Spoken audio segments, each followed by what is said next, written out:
Hashtag Nation, what is going on? It's been one heck of a night. Paul said we were gonna have our show at 9:00. Paul I was said, so excited about wait a minute. I was so excited about doing a show early. I was so excited. It just didn't happen. So I'm sorry, guys. I think we lost Ryan. Did we? Here. That's fine. It's better without him. That's fine. Ladies and gentlemen of Hashtag Nation, what is up? Obviously, you can find us on all of our socials, TikTok, Twitter, Instagram, and Facebook. All shows will be on iTunes and Spotify. I did the call to action right away. That's amazing. Yeah. As always, Paul, no foreplay. Let's just go. Let's just get into it. Yeah, let's go. I'm ready to go. God. Let's literally. There we are. Hey, Ryan. Why for an hour and a half, and as soon as you guys go live, I get dropped. You froze. I don't know what's going on, man. You froze. I did What's not up freeze. with is that a Bills hat with a rope on it? Yeah, man. Back in style. No, they're not. Yes, Those they are. Back in style. Yeah, because clearly the hat you're wearing shows you know it's in style. Yes, for the record, Victory Monday. You buy that at Tops? This is classic. Buy that at Tops, the checkout listen, counter, I'm not going to judge where the Father's Day gifts come from, Ryan, nor should you. So, literally, Brian, bend the brim. You can serve food on that tray. Happy belated birthday. That's right. Yeah, let's absolutely just get right into this, guys. The Bills-Jets game. I almost fell asleep three times. Paul, what's your initial thoughts on the Bills versus the Jets? Well, I could tell after the first two drives it wasn't going to be much of a game, right? Because Buffalo was just going to score every time they had the football on that Jets defense. And, man, Justin Fields, that's a tough sell.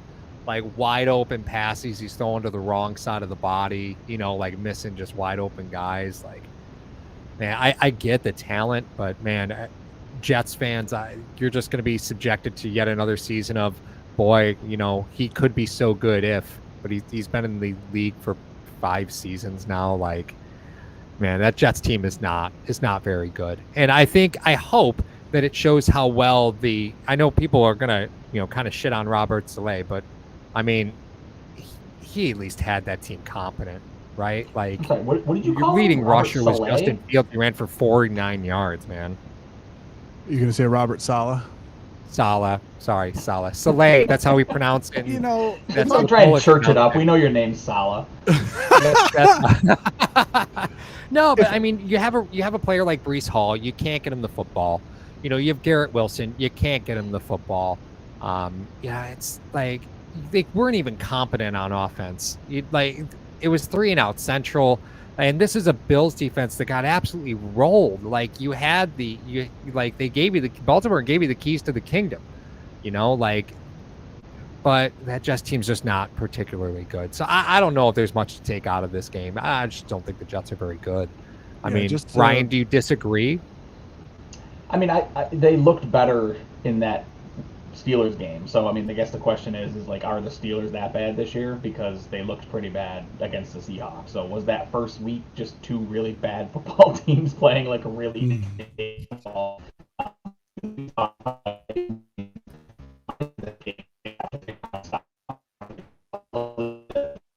you hear that too? Yeah, oh yeah. I hear all of that. I heard all of that. He's literally... Max Headroom has entered the chat. Yeah, that was the remix.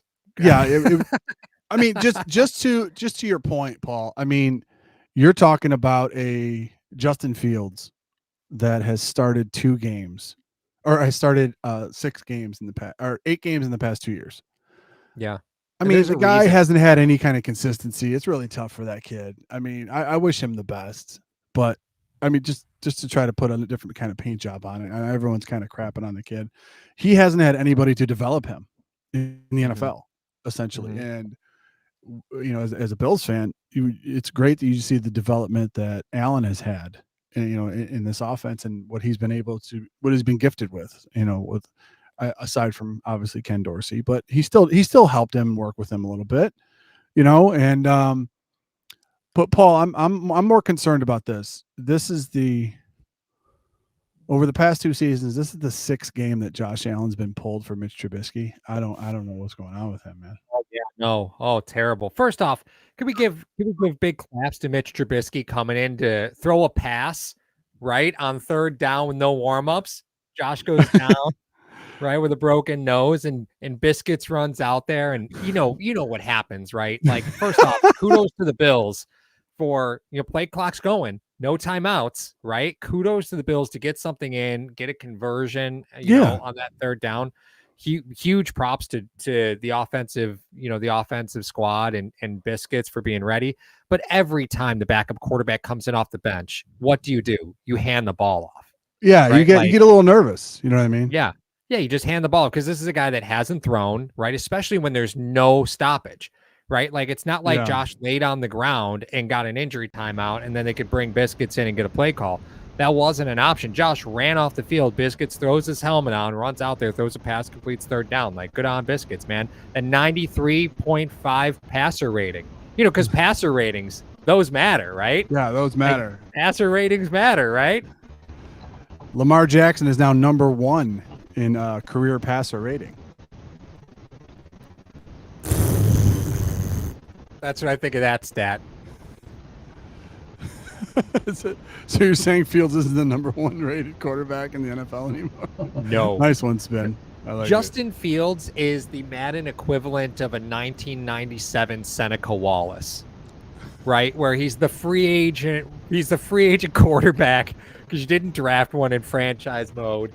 And you're like, what? He runs really fast. He can throw the ball 97 yards in the air. I'll just deal with whatever happens. And you invest everything somewhere else, and you roll out Justin Fields as your Seneca Wallace. That's where we are. Yeah. Welcome back, Ryan. Oh, hey, man, thanks. He's so pissed off.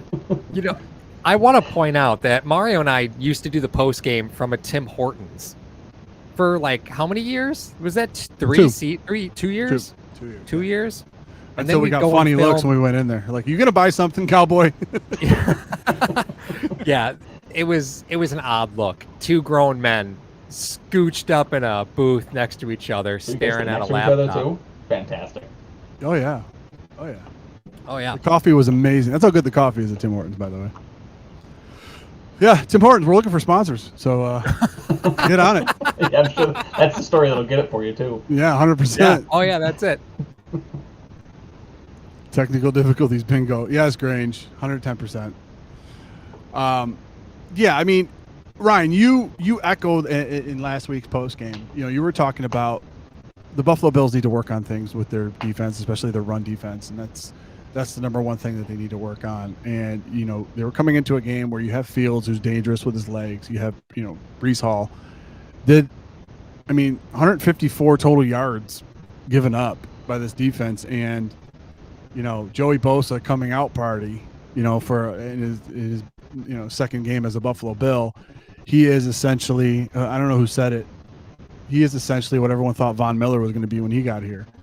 So what was your thoughts about the defense tightening up against the run versus the Jets? Yeah, they clearly made adjustments, right? And TJ Sanders, I thought, played really well in the middle. Bosa, obviously, he was a menace all game. It was good to see him kind of get back to what he was, probably 4 years ago in LA. Ride this train until the wheels fall off, right? Like, I don't know how long he's going to be able to go before he gets injured. But this medical staff has done a decent job of keeping guys fairly healthy over the last few years. So who knows? It was good. We saw flashes of Matt Milano at the beginning of the game, and now he's out with a pec injury. So, like, we talk about injury-prone guys, like, he may take the cake now for this team. But let's talk about, like, Cole Bishop. He played really well, I thought, in the run game. He had a lot of run support. Trey White, you saw the difference, like a veteran corner on the other side of Benford. You saw what that looked like, right? Like, he had a big tackle for loss. Obviously did a really good job of coverage. They didn't allow many passing errors. So it's back to the point, right? Like, is this a bad Jets team and you can't take anything from this? Or can you look at it and say they ran the ball really well against Pittsburgh, they came in and tried to run the ball against Buffalo and were unsuccessful, so they had to go to these other elements, and maybe that's the case, right? Like, maybe the Bills just kind of threw them off their game early. They couldn't establish the run. It was like, well, we're just going to throw the ball. and they couldn't find that success. And then their coach just gave up, right? Like we all agree, like Aaron Glenn gave up like midway through the third quarter. He was like, "Yeah, we're done. Like game's over." And punts on 4th and 1, and like these things. But anytime that your backup quarterback has more passing yards than the starting quarterback of the other team, like I think you played a pretty good football game defensively. Well, and to echo that sentiment, Ryan, the Jets ran 9 plays in the first quarter on 3 possessions. Like that's terrible. That is terrible. The Bills ran 12 plays in their first drive. Yeah. Like it's just as signs of a bad football team. And I don't want to say bad coached, right? It's too early in the season to proclaim that. But you're really running uphill if you've got Justin Fields as your quarterback, because he's killing drives with just off-target throws, like just bad ball placement when he's got nothing but time. Like, don't get me wrong, Buffalo put pressure on him, but there were some throws that and a backup quarterback makes with no problem, and Fields struggled to complete those. You're definitely looking at a tale of 2 games where you have one quarterback who is a 2-time former MVP, able to find holes in the Buffalo Bills defense, especially having a stud running back behind him. And then you have Justin Fields, like I said before, 8 games started in the past 2 years, not a lot of experience. He was wildly inaccurate. And, this could be, obviously it's early in the season. I'm not going to start beating my chest, for the Buffalo Bills going 2-0. But you start to think, if they start making these teams look this way, it starts to become more a credit to how this team is built versus their opponent. Like, it doesn't matter who the opponent is at that point. It's they're going out there and they're executing, and they're making average to below average teams look how they're supposed to look. I mean, they could have dropped easily 50 in that game. Yeah. You know what I mean? Yeah. Like a lot of people were talking about. This is in college football. You don't need it. And a lot of people really were talking about Josh Allen threw his last pass in the 4th quarter, I believe, with like 10 minutes left or something like that, or 11 minutes, and then ended up sitting down. Meanwhile, I believe the Ravens were up 2 scores, and they were still throwing with 4 minutes left in the game with Lamar. And I hate having the debates back and forth. But I mean, if there's ever any Raven fans or Raven podcasters that want to go toe to toe about this, I'm willing to do that. But it's just you see where some of the statistics come from. Like, Allen had the help of James Cook doing his thing, and it was the Cook game. It was the Cook game. He was going to let him do it. And then he's like, okay, I get to have a day off. This is nice. So, that being said, we talk about James Cook coming out and just running literally all over the Jets. 21 carries, 132 yards, 2 touchdowns. Paul, what was your initial take on Allen taking a back seat to James Cook in this game? Hey, listen, you got a Thursday night game, man. I'm totally happy with James Cook dominating possessions, right? Like, totally fine. Anytime you're beating the country piss out of another team, your running back better have 100 yards on the ground. And it was a perfect game for that, right? Like, again, I'd still like to see Cook be a tad bit more patient, but I mean, the Buffalo offensive line really had no trouble making gaps there. Just all in all, from James Cook, like, it's the game you expect to see when they win by 20 points, and they absolutely could have won by more. Ray Davis got a bunch of carries. Well, not a bunch, but Ray Davis got some carries in the back half of the game. Usage for Cook kind of dwindled as the game wore on. And, he's a dynamic playmaker. I still always question James Cook at the goal line. That one still baffles me, right? But I get that he's a weapon, and it probably is a matchup nightmare. Your power back is Josh Allen, right? So do you need another one? And the answer there is probably no. So if I'm guessing, right, that's probably why you see James Cook there, just because he's dynamic in that respect. But, I mean, I expect to see James Cook absolutely stomp on Miami. I think it's a Thursday night game. I think he's just gonna stomp Miami like single-handedly. Like I don't think this is gonna be that Miami team is just not very good. I don't know if McDaniels even makes it to the bye week at this point. Are you lost to the saying? Patriots, you lost to the Colts. Like if you lose to Buffalo and then you lose to Carolina, like it might be done. That Miami schedule is not hard.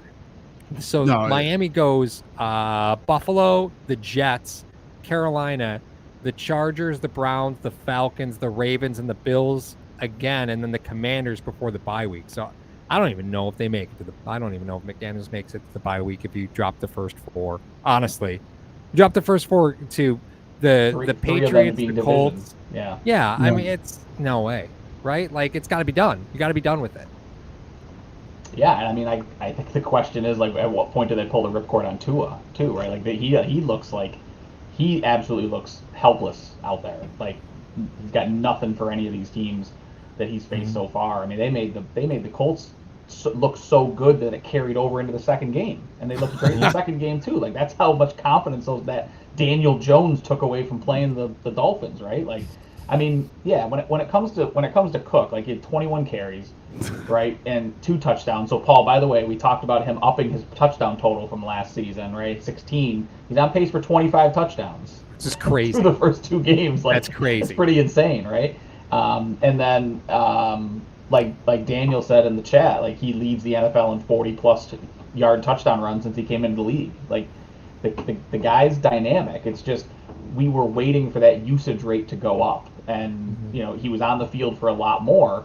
But when you talk about 21 carries, he also had one target, 1 catch, so he had 22 touches. They only ran the ball 43 times. 3 of those were kneel downs. So, his usage rate went up from a percentage standpoint. He took the majority of the handoffs. It seems like game script is going to dictate when he's going to touch the ball a lot. I do question whether it's going to be against Miami because that secondary looks pitiful. Like I think they might just let Josh go out and like see what he can get rolling in the passing game. Maybe this is an opportunity to build some rapport against a really bad secondary. Try some new things that way. The other thing I think is interesting, Mario, is the emergence of like Elijah Moore. Like finally they found a guy that can kind of like be that change of pace gadget type guy that they've been looking for since. I mean, really since. Say it. Say what? Who am I going to say? Say it. Since Isaiah McKenzie set the NFL on fire. I mean, they've been looking for that piece of the offense, though, right? I mean, like Josh liked having Isaiah McKenzie on the field just because of the different things that he brought, right? And we saw 2 jet sweeps. Where he scored on one of them. Like they found him on that wheel route, kind of midway through the third quarter. That turned into a big game. Like it seems like Elijah Moore is what they wanted Curtis Samuel to be, and I don't still understand why they still have Curtis Samuel on this roster. Like I don't know. I don't know what he brings at this point other than just maybe injury protection. Talking about Tua. He's got a 73% completion percentage this year already. And then just to tell you guys how stats can be very misleading, he has 40 completions this year. 16 of them are to his running backs.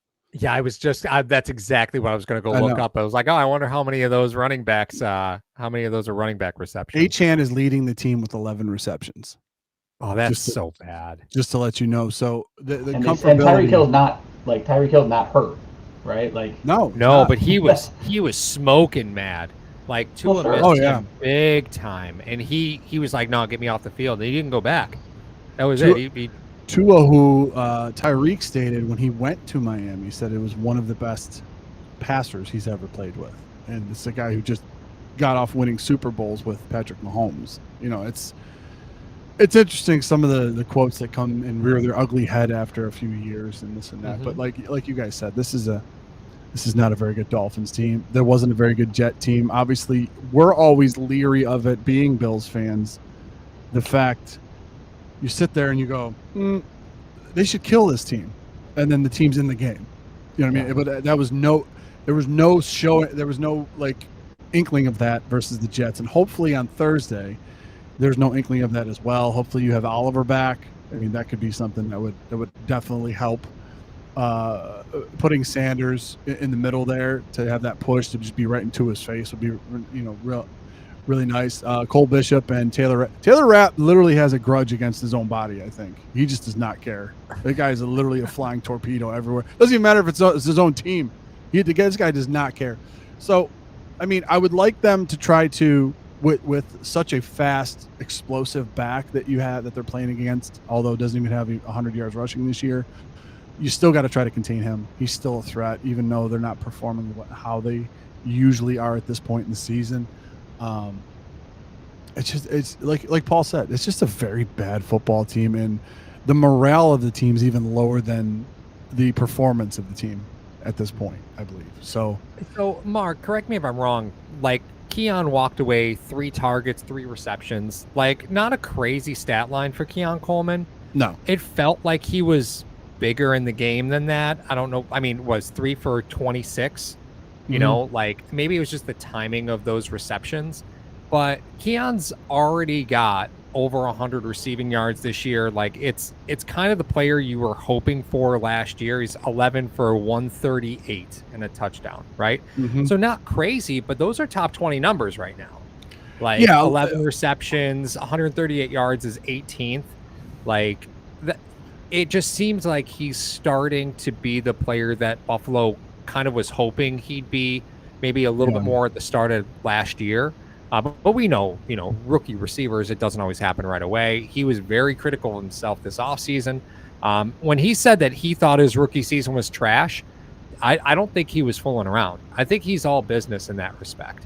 So, like last game, it just felt like he was more impactful than 3 for 26. Yeah, I think what happened was with Keon Coleman, it's weird because you look at it one way. He had a majority of his receptions and receiving yards in that fourth quarter when Allen had about 250 passing yards. The Ravens defense was backing off. He ran some crisp routes. He made some really nice catches in there, along the sidelines and stuff like that. So you could take that as something positive. And then he was matched up most of the day against Sauce, who was holding him, around. So did the Bills go into that game saying, hey, they're going to try to Keon Coleman, and we could try to take advantage of a bunch of other things here where they just going to let the running game go? And then when they did let the running game go, they were up by so much. They're like, okay, let's just cruise to the finish line here on this one. We don't need to start pushing the ball to Keon to start feeding him, and doing this and that. But, like I said, 2 games is really early to, try to say that, that was such a great pick for the Buffalo Bills. But like you said, from a stat line perspective, he's having a great start to his year, and obviously the start that he wanted to have as a rookie, he just didn't. And we see a lot of these receivers that it takes them a minute or two to get acclimated to the NFL in that respect. So yeah, I mean, I think the thing with Keon that's interesting is all 3 of his catches went for first downs, right? Like Josh looked for him. I think the first one that he threw to him was like a 2nd and 7.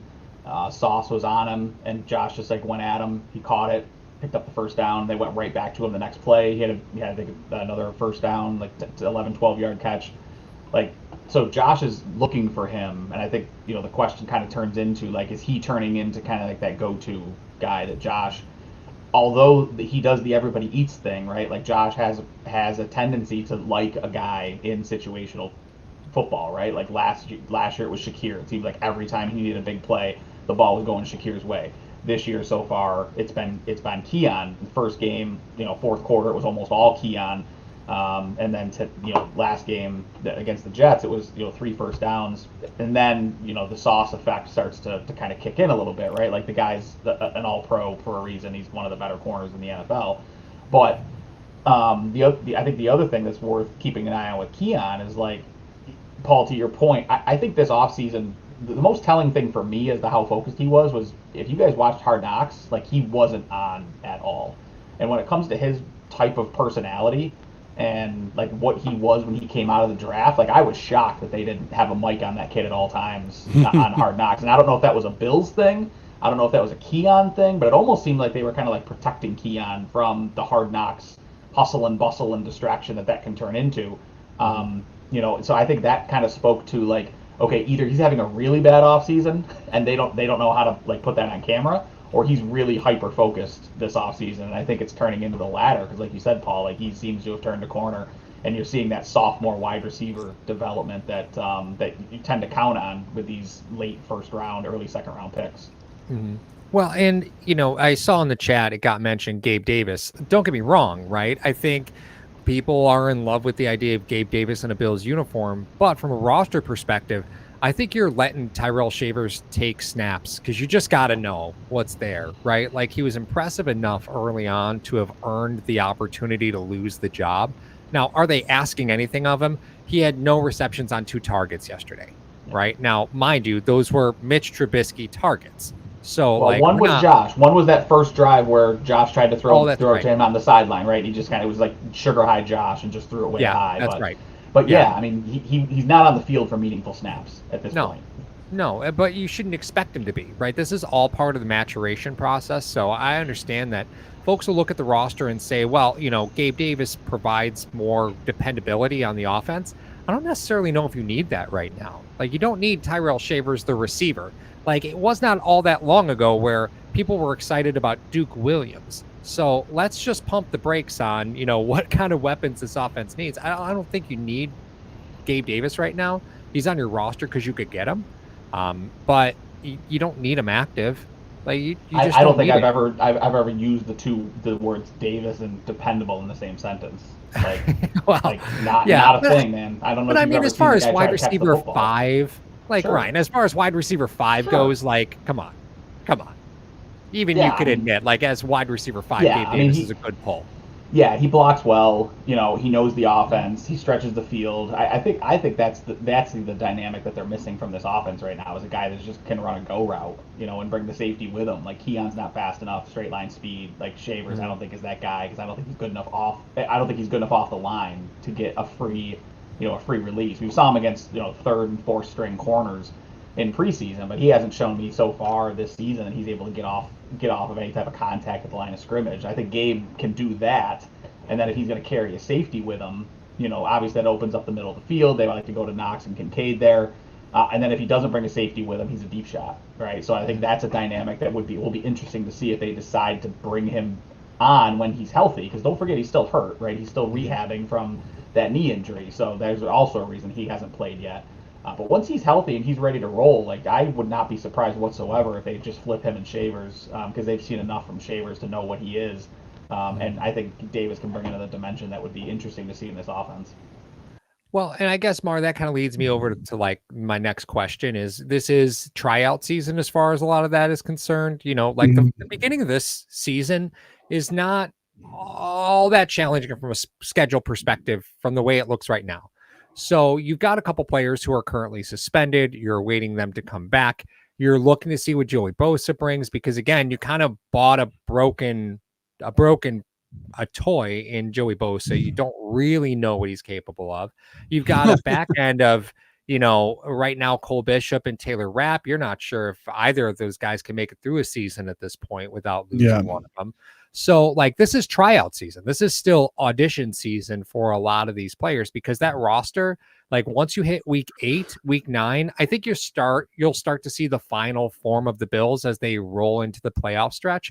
But at this point, there's no reason to give the game away with, with anything that they've got coming. Because, again, to Ryan's point, you got 2 guys suspended and a hurt Gabe Davis that cannot contribute. Like, those guys cannot contribute. But at some point they'll be able to.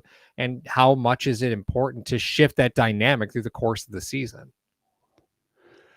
It's weird because on one hand, when you have the backups that come in, usually they're going to be running the bread and butter of your offense that you have because that's really all they know. So, I think the Buffalo Bills at this point, after winning 5 consecutive division titles, realize that this thing is a marathon. It's not a sprint. Yep. And they have to try to pace themselves as they make their way through the season. But you're 100% correct on a lot of these players that are on the Bills currently, a lot of new faces, a lot of new guys in new positions starting. It is trial season. They're still trying to get acclimated to what they are doing. And I saw it in the chat a couple times. I think Daniel Garvey's put it in there, about, Josh Palmer is hopefully becoming what they hoped that they were getting with Curtis Samuel. Guys, when you have certain players of that nature, like David Edwards is on this team because of Aaron Cromer. He knows the offense. He knows the offensive line. He knows certain calls. He's in the room with the guys when they're not with the coach, certain things like that. That is essentially what Curtis Samuel was for a lot of these young receivers when they were trying to get acclimated to Brady, because he knew him the best. Everyone wants to talk about, if you want to try to cut him now, it's like one of those things. It's not a very good business decision. He has been inactive for 2 games. Yes, because you have better players ahead of him. You didn't know you were getting Josh Palmer. That's why you signed Samuel. You didn't know Palmer was going to become available. And the emergence, as Paul has stated, of Keon Coleman. You have the sure-handed Shakir there. There's no reason to. It's like having an insurance policy for some of your receivers. If at some point they happen to go down, you still have Samuel sitting there. And I believe he's dealing with a couple of lingering injuries anyway. But the point is, I'm so over the trade Curtis Samuel. You're not trading a 29-year-old receiver that has a $6 million base salary. Like, I'm sorry, you're not doing that. Like, where is he going to go at this point? Like, the best place for him is the Bills. The best option for the Bills is to keep him on their roster. Now, I don't know if you guys disagree with that. But Ryan, do you have a disagreement with that, or? No, I it's kind of like, I agree. Like, it's the same concept that we talked about with Tyler Bass. Like, what are we doing here? Curtis Samuel, he's been a healthy scratch. Like, he hasn't shown up on the injury report over the last couple of weeks, so he's not, he's not dealing with anything as far as I know. But again, if you've got Elijah Moore that's performing really well, and your wide receiver core is what's he there for, right? He's not going to return kicks because he doesn't typically do that. And then what's the point in Codrington? So it kind of comes into like roster construction, right? Like, the way the roster is constructed, as long as the guys are performing well, there's no need for Samuel to be on the field, right? Like, and Samuel is a poor man's Deebo Samuel. Like, that's what he is. So if you're getting that type of production out of a combination of Josh Palmer and Elijah Moore, like, what do you need Curtis Samuel for? And I think to the same point, Mario, like, we're talking about like all these guys that are injured or suspended, like, and Paul brought it up too. Like, this is we were talking before the show even got started, Mario. Like, I looked this morning and the Bills are atop the odds, like, by themselves as the best odds to win the Super Bowl right now. And I told Mario, like, this is a weird feeling as a Bills fan. Like, it's a weird feeling. Yeah. I don't like it. It's uncomfortable. Like, it doesn't make me feel good, even though it should. But fans have to remember, like, they're looking at this thing entirely different than what we looked at 4 years ago with this team, where it was, all we got to do is get to the playoffs. Like, that would be a success for us. Like, this team is built for, like, if we're healthy heading into the playoffs, doesn't matter what seed we are. Like, we like our chances going forward. So it's not about, the 1 seed's in reach. You'd love to have the 1 seed. You'd love to play at home during the playoffs. But when you've got Josh Allen as your quarterback, it's like, get there healthy and game on. So that's what they're focused on at this point in time. Like, the division's locked up. If they beat Miami, and they beat New England first time around, like, that division's over. And it could be over in the first 5 weeks of the season. Mm-hmm. From that point forward, it's legitimately just, we're in the playoffs. Now let's just worry about being healthy, getting these guys that are suspended into the rotation. Let's see what Gabe Davis has when he's healthy. Like, worst case scenario, we got Curtis Samuel in the background, and we can plug him in and maybe do some stuff with him and give teams another look as we head into the playoffs. Well, Curtis Samuel with a $12 million cap number for this season, right? Because his base salary is fully guaranteed at this point. So $6.9 million. I think it was 9, wasn't it? Signing bonus.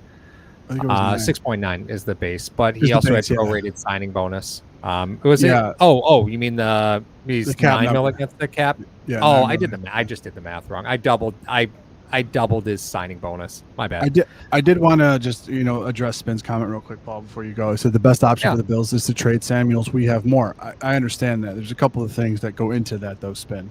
Number one, as I mentioned before, if you have an injury, Samuels can step into the offense. He knows the offense.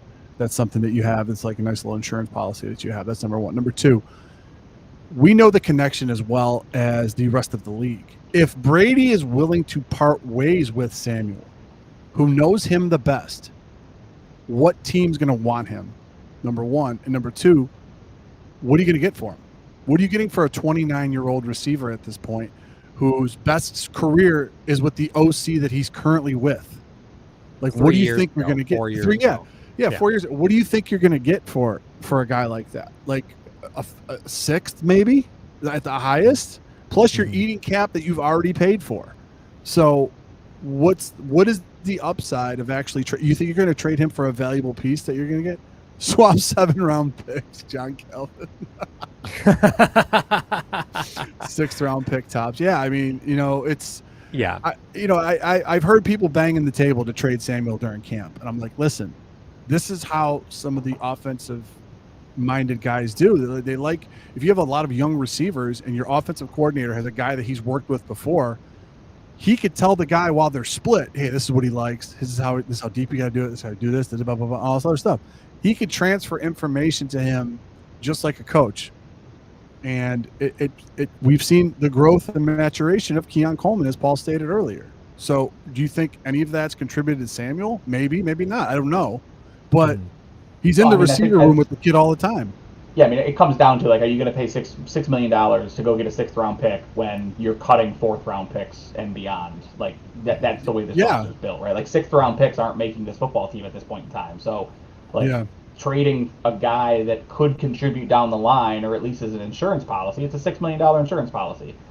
No issue with that, right? Like, because if he steps in, he's stepping into, again, that Elijah Moore role that we've seen thus far, the jet sweeps and the motions and the wheel routes and the, all those things that they're doing with Elijah Moore pre-snap.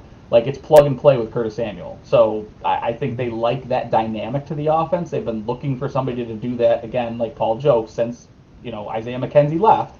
I think they finally have 2 guys that they like in that role, and I think they're going to keep them both until, again, probably until the end of the season, because there's no reason to get rid of him until then. Well, and since the base salary is already fully guaranteed, it just simply doesn't make sense to let him go, because you're already paying him. Like, the money's already on the books. Like, if you need the roster spot when, like, 2 guys come back from suspension, maybe that's when you see something happen, right? Like, you Tyler Bass comes back from IR, you got to decide what to do with Prater. Like, there are different roster moves that will happen around it, but I think he's just one of those, like, when you can't make a move and you got it, but you got to do something, that's probably, if you see Curtis Samuel go, that's probably when you'd see him go. With that being said, we do have another Matt Milano issue. So we didn't make it through week 2 without Matt Milano having another soft tissue injury. Here we are yet again. Left the game the other night. Pec injury. Not practicing this week. Pec injuries are no joke. They're a no joke injury. He tore one runs before, right? Didn't he tear his pec like 3 seasons ago? Yeah, he did. Right now, we don't know the extent of this injury. No. Right, we just know it's a pec injury.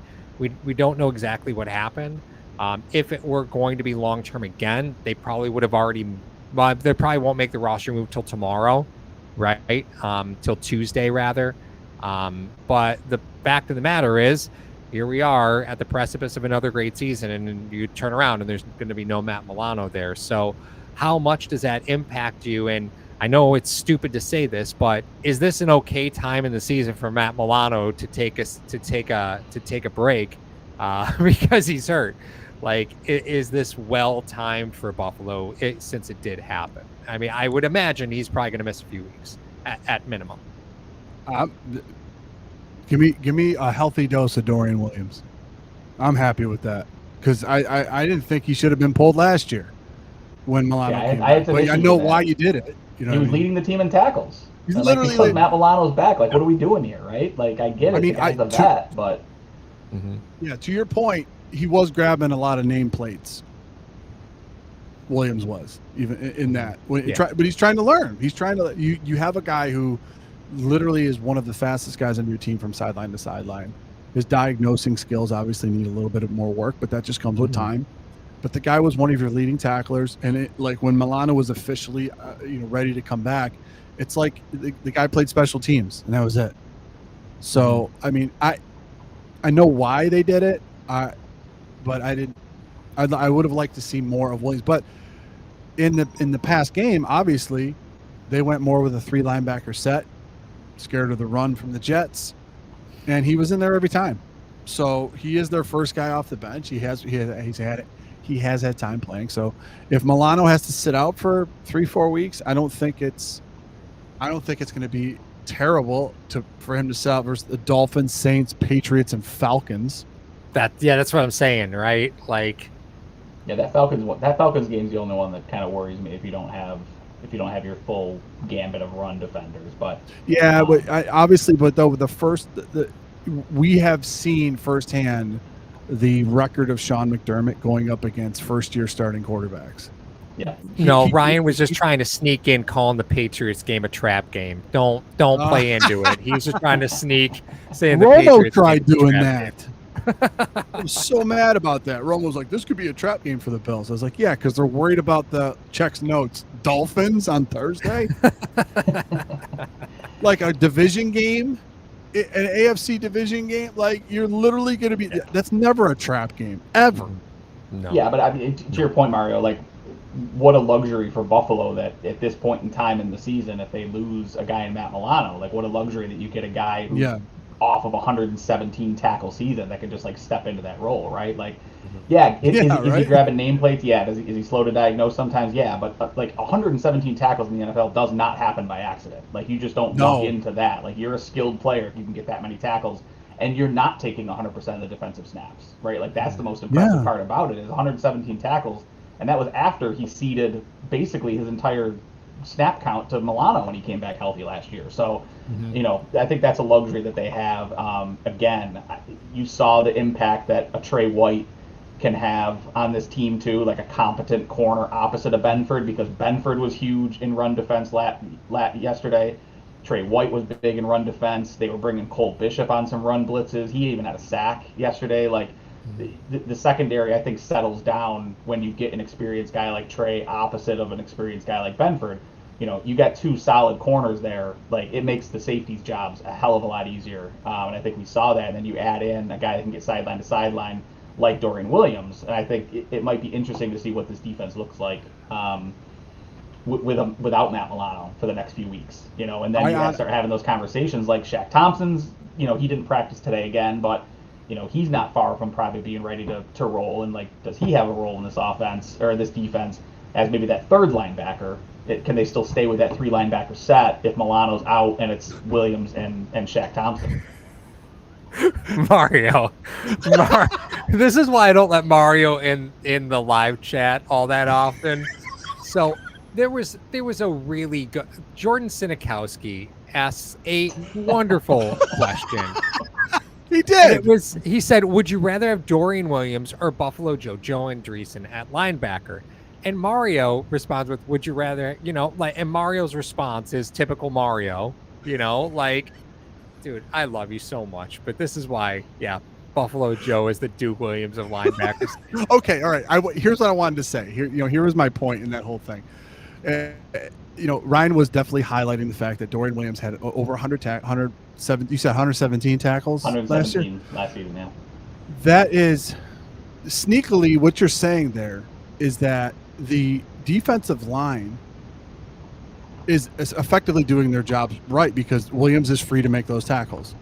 I mean, that's one of the things that's hidden in that message there is the defensive line is taking care of what they need to take care of so Williams can make those tackles. I think this year the defensive line is much improved over what it was last year. So if you put him in there now, or you want to put Buffalo Joe in there, if that's your preference, if that's the Bills' preference, I'm fine with it. They are better at keeping guys off of them. Now, true, you guys are going to try to throw darts at me for the Ravens game. The Ravens are an anomaly, okay? I don't know anybody that's going to stop that running game with Jackson and Henry. They didn't do it last year. They're not doing it this year. I don't think anybody can do that. But you look at it in the respect of this defensive line is better. Whoever you put at linebacker is hopefully going to perform better this year than they did last year, with the exception of Ravens. Mario, do you know who Dorian Williams was tied in the NFL with in tackles last year? 117. Calvin Shepard. Please tell me Tremaine Edmonds. Jeremy Chin. Oh, okay. I had to throw it out there. I had to Is throw this that there. payback for Miles Jack last week? Yeah, sure is. Sure is. So, Fetus 97, good buddy Paul. According to Sal Capaccio, they've been using Joe behind Milano and Williams behind Bernard.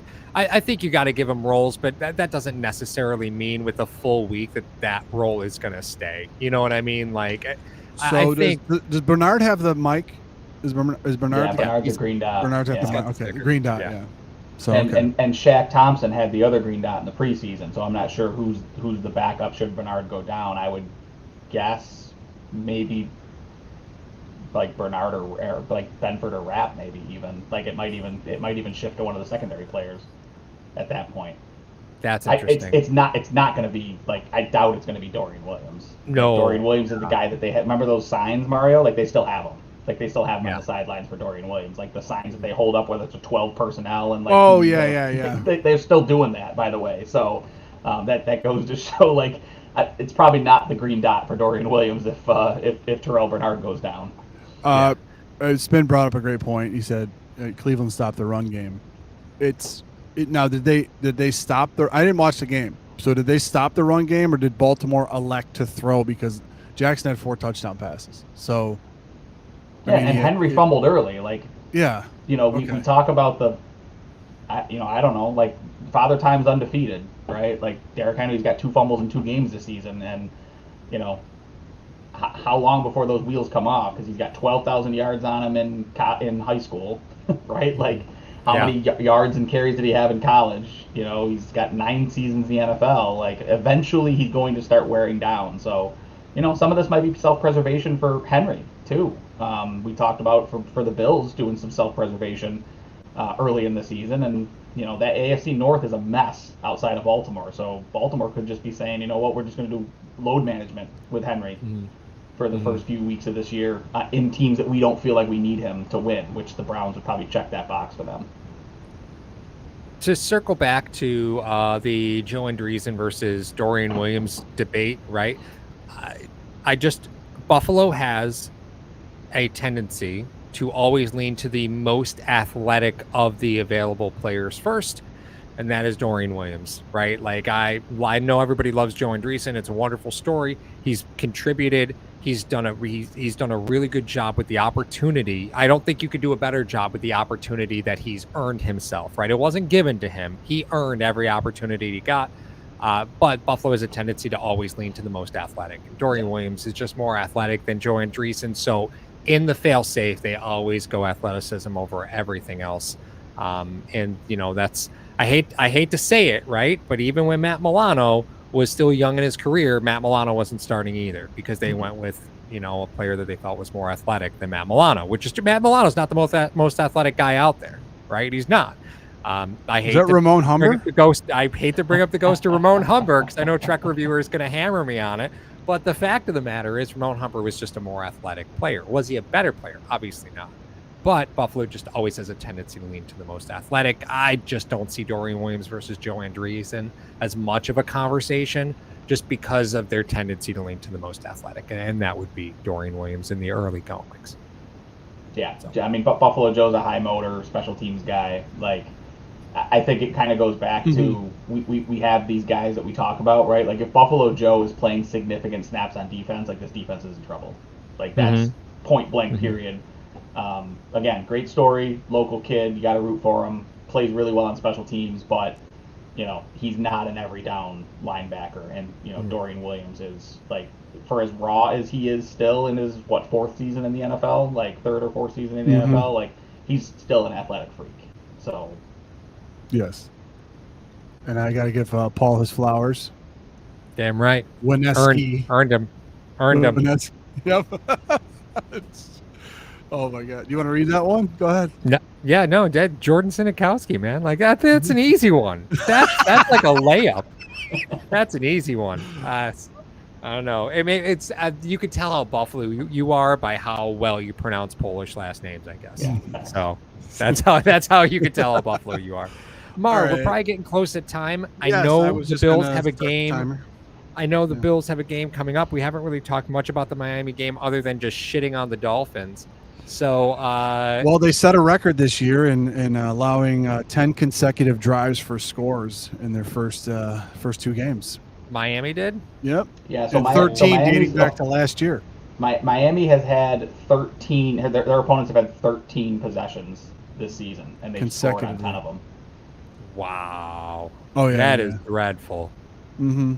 That so is dreadful. It could be a healthy dose of Cook. Could be Allen doing his thing to the Dolphins like he always does. You know, his career numbers against the Dolphins are terrifying. If I was a Dolphins fan. I mean, if this game were in Miami, I think that's one thing, but I mean, they might lose by 40, guys. Well, I typically am a guy that when it comes to like gambling, right? Like I tend to avoid double-digit spreads. Like I am hammering Bills minus 12.5. Like I am hammering that line right now because by the time it's kickoff, it's going to be a 2-touchdown spread. Yeah. So, you know, I say I think if you're watching this, it's Monday night. Like go grab Buffalo minus 12.5 because I don't think this one is particularly close. Their goal has been and will be as the season goes on with these bad football teams, like get a lead early, get Josh out of there, get Bosa out of there, like get these guys off the field so that you don't have to worry about injuries and just ride it to the end. So, I mean, I love Buffalo minus 12.5 in this one. I think they're going to throw the ball early. Again, this Miami secondary, if you guys have not watched their games yet, like I would recommend go watch their games because boy, it's a treat to watch how bad the secondary is. Like they're abysmal. Like Keyshawn Booty had a game against them last week or yesterday, and I think if I was Brady, I would come out throwing early just to see what I could do with a full gamut of weapons, run some fun plays, things like that, and then just lean on the run to close things out. That's how I would approach this. Paul, this is literally your 9-7. I swear to God. Yeah, I know, right? Listen. Spin was getting on me. I know. I can't listen to Paul because he said Deion Dawkins should be a guard. Deion Dawkins would be a generational guard. Generational. Yes. He definitely would have. All right, guys. Since we didn't, we forgot to do it last week, and I do apologize for that. We didn't forget anything. I forgot. We had the roast, so I have extended it an extra 2 minutes for today. So it's a 4-minute roast. 4-minute roast. If you guys are new here, the hashtag when the Bills win, we roast. You can roast anything and everything that you want in the chat. Just remember, try to keep it a little bit family friendly. I mean, Paul has been paying for his mortgage with the Blue and White app, but we won't talk about that. But congratulations to you, Paul. Thank you. I'll start the timer. Guys, fire away, guys. Let's go. Pretty quick at it. Pretty quick. The roast has a tendency to get out of hand pretty quick. Oh, it does. And it extends even when we sign off. It's hilarious. Well, it started. Paul's favorite player is Vernon Butler. I don't even remember Vernon Butler on this team. I'm just not going to lie about that. I don't remember that at all. I don't remember Vernon Butler. I don't know who that is either. What is Gumba? What are you talking about? Huh? I'm so scared. After 40 years of the Gumba? What are you talking about, Trek? I'm so confused. I'm so confused. Mar, I am saying, I know you got a haircut, so like you're flashing off the short dew, but I am curious where the hats are. Oh, the victory hats? The victory hats. They don't come in until I stop paying the heat bill, and then I put them on. Oh, okay. So November. It's got to get cold. Yeah. Yeah. Ryan, why don't you roll up that white hat of yours and shove it up Josh Allen's beep? Nose. What? Nose. Can we talk about Josh Allen for a second? Like, who does that, right? Like, who gets a broken nose and is back in 2 plays later? Yeah. What a thug. What a thug. Yeah, what a thug, man. Someone has to explain this to me. I have no idea what Goomba is. What? Goomba? You don't know what a Goomba is? Mm-mm. They're like the little mushroom people that Mario steps on. Yeah, little mushroom guys from Mario. Oh, God. Get it? Goomba, Mario. Thanks, Trek.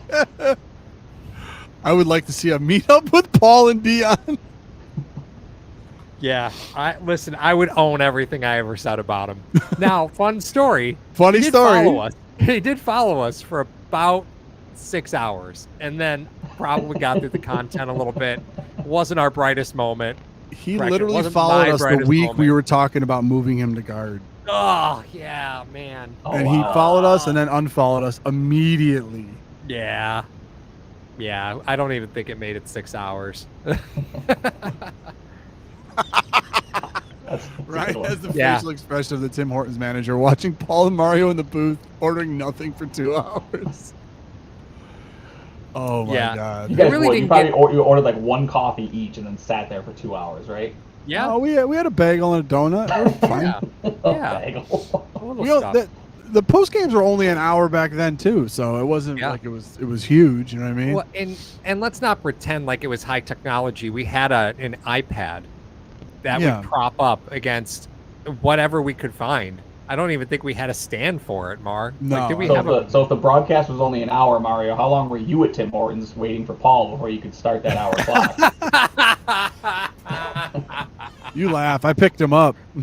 Yeah, sometimes. No, I There's the used only way to, you can get them there on time. I think I used to order an extra drink so I can post up the iPad on it. I think that is what happened. Yeah, because you drink that coffee as we drove around Yep. because we'd film content afterwards, and we had these just oh my God, so dangerous the now. Heath Slater of YouTube. What a pull! I got kids, man. That's a heck of a pull. Yeah, that is true. Yeah. Yeah. It's funny now that wrestling is like so mainstream that like all these older wrestlers just do interviews. Like I saw an interview with Spike Dudley and I was like, oh my God, like On Chris Van Fleet. yeah, it's like Yeah. that's Spike Dudley. Oh my God. I was like, I know he had a rough career, man, but oh my God. I love how Daniel Gauries already knows what to order us if we ever meet up. Yeah, a bagel with butter and yeah, an angel cream donut. That's right. What is None an of this. angel cream donut? Yeah, me. You got to get the angel cream donut. None of this. I don't know what that is. Oh, that's it's the white cream. White cream The white donut. cream donut. Oh, I didn't know it was Now- called an angel cream. Yeah. So you know the Boston. He's the only one that cream? calls it that. No, I don't. I don't. And so the Boston cream donut, you know that, Yeah. right? Yeah. Do you like Boston cream donuts?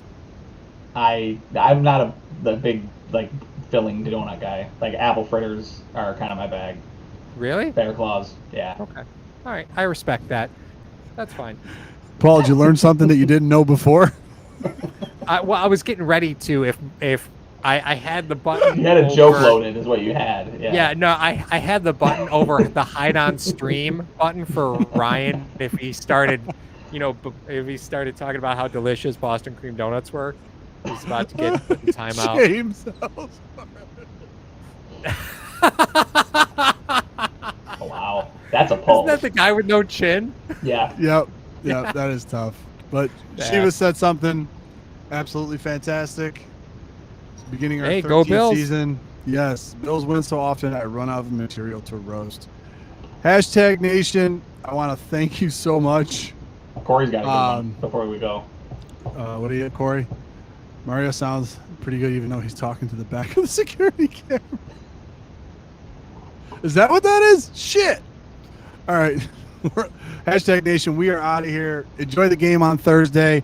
Just to let you guys know, we are going to be going. Our post games are going to be on every Monday, so you guys can watch 9 o'clock Eastern Yep. Standard Time. Yes. 9 o'clock Eastern 9 Standard Eastern. Time. You guys can watch Ish. everyone else on Sunday, duke it out, and we will be by ourselves on Monday giving you the post game. Yeah. The only exception is going to be the Atlanta game, which is actually a Monday night game. We're going to do it right after that game, so Yeah. it won't be at 9. It'll be whenever the game's over. For all the wonderful people in the chat and for my two esteemed colleagues, Paul and Ryan, thank you guys so much for joining us tonight, and have an awesome Tuesday. We're out. Go Bills. Hello, fellow Bills fans. Sean Rogers, realtor and lead of the Mr. Rogers Homes team. Did you know that real estate is one of the best ways to build wealth, and right now is one of the best times to own an investment property in Arizona? Please reach out to me. I'd be more than happy to answer any of your questions so we can take the next step to your financial freedom here in the Valley of the Sun, utilizing real estate. As always, God bless America and go